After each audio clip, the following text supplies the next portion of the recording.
It's racial. Well, expand. I bet. Now, check it out. The white ball dominates everything, right? It knocks the shit out the yellow ball, the red ball, right?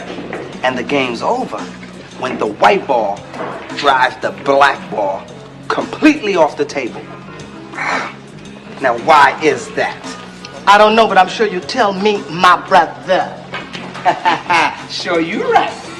Look, it's because of the white man's fear of the sexual potency of black balls. Now, that one was kind of interesting. That was interesting. You see, what was... I see where you're going, and the pool table is the earth. That's why it's green. Oh, see, your shit is coming out now. And the world, they used to think it was flat. Screw him. Hey, when you do the Oprah Winfrey show, I'm gonna be front row. It's not about jokes. Me and him are here. It's not about... That one was kind of deep. You went to the bottom of the ocean on that. This world fears the black man. There's something about the black man. I am not a racist, but I'm talking about the destruction of the black man, because in this society, the white man is not destroyed.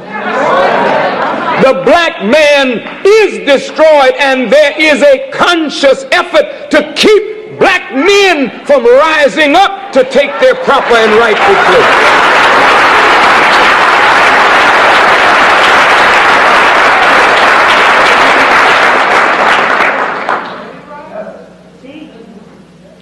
I was reading this afternoon that over 50% of the homes of black people are headed by a female. 700,000 new homes were added to the list last year.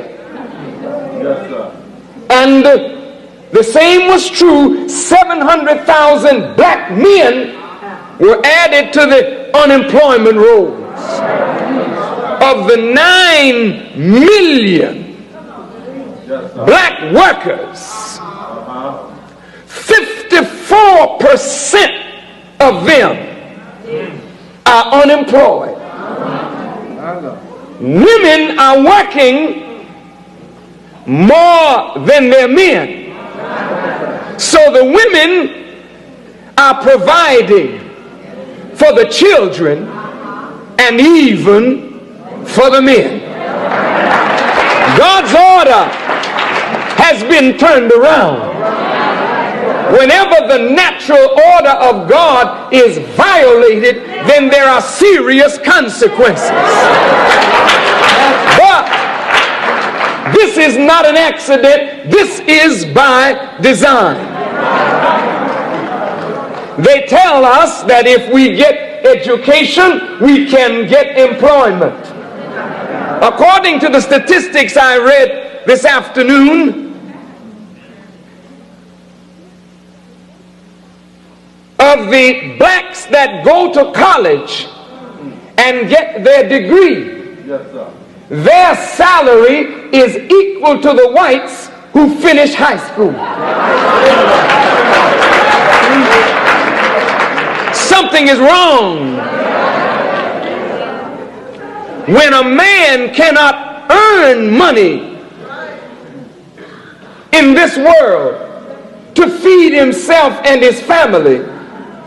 That man becomes difficult to get along with. His self-esteem is gone. They used to have a commercial on radio, LS MFT. It meant Lucky Strike means fine tobacco.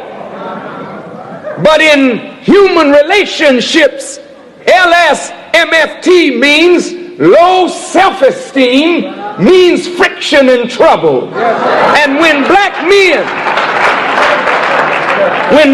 men wander aimlessly, without a job, without self-respect, without feeling their own worth on earth, then they have lost self-esteem. Therefore their lives are filled with friction and trouble. So as a result, the black community is now feeding on itself.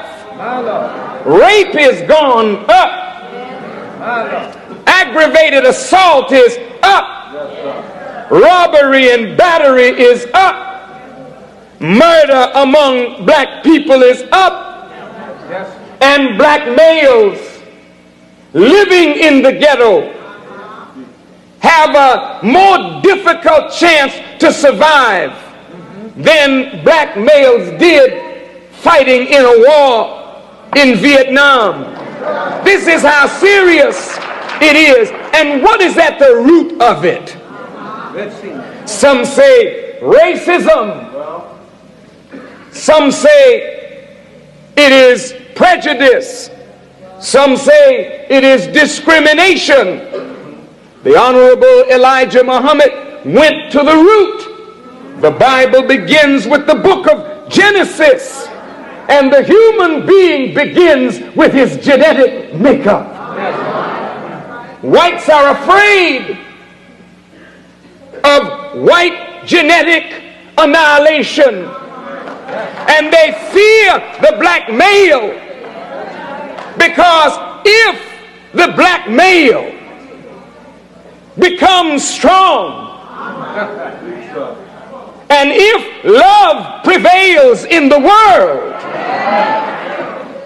and men of color, as they did in the beginning, see the daughters of men, that they are fair, and mix with them, the white race will be no more on the earth. So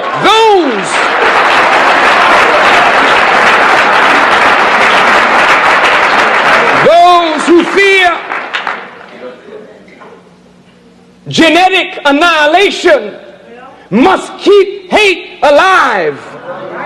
Those who fear genetic annihilation must continue to destroy the psyche of the black man. Those who fear genetic annihilation must continue to separate the black woman from the black man, exalt the black woman, and crush the black man. Just a few years ago, when they would take a strong, virile-looking black man and hang him, they would have parties around his body and cut off his testicles, pass them around. Why must you castrate him? Because I'm afraid of white genetic annihilation. And that black man's sperm is so strong. He's not a genetic inferior, because if you let him go, there'll be no more white folk. Keep the nigger in his place. Keep the nigger in his place.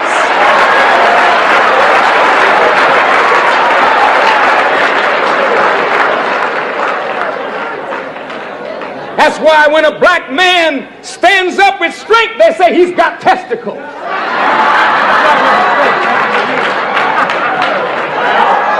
I'm saying it nice.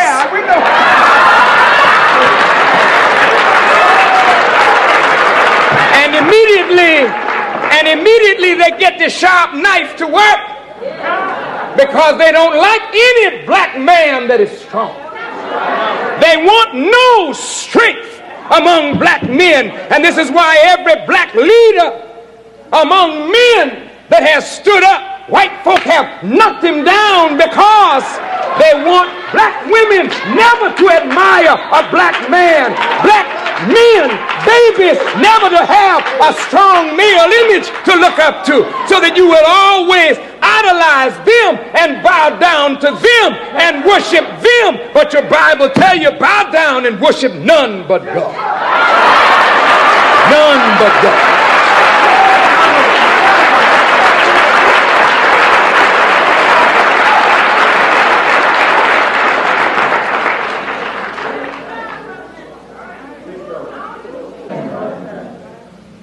Over 400,000 black men in prison.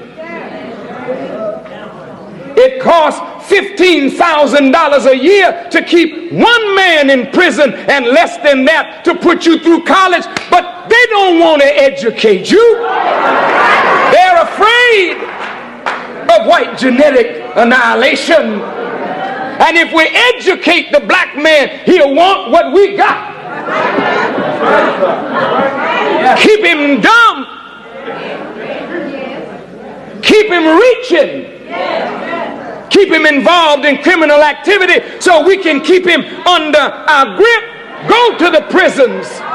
See them filled with strong black men.